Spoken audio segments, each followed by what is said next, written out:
நீங்க இதுல நம்ம என்ன பார்க்க வரோம்னா, திமுகவுல இருக்கிற பெரும்பான்மையான உங்களுக்கு எம்எல்ஏக்கள், எம்பிக்கள், அமைச்சர்கள் எல்லார் மேலயும் ஏதாவது ஒரு வகையில ஒரு கேஸ் இருந்துகிட்டே தான் இருக்கு. அது அலிகேஷனா இருக்கலாம். ஆனா வந்து அது கேஸ் சில இதுலலாம் வந்து ரொம்ப ஸ்ட்ராங்கான எவிடன்ஸோடயே போயிட்டு இருக்கு. அதனால வந்து என்னன்னு பார்த்தீங்கன்னா, முக்காவாசி பேர் ஒரு 90% கூட சொல்லலாம். ஏதாவது ஒரு வகையில வந்து அலிகேஷன்ஸ் இருக்கு. ஆனா இது எல்லாமே இருந்தால் கூட அவங்க வந்து அத பத்தி எந்த கவலையும் படுற மாரி தெரியல.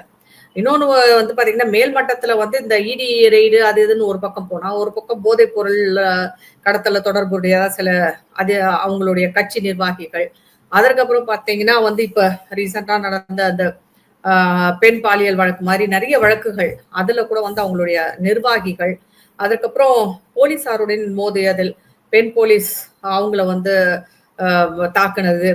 ஆண் காவல்துறையினர் தாக்குனது. இப்படி ஏதேதோ பல வழக்குகள் வந்து திமுகவினர் மேல் பதிந்து கொண்டே தான் இருக்கிறார்கள். அது நெறைய விஷயம் வந்துட்டு இருக்கு.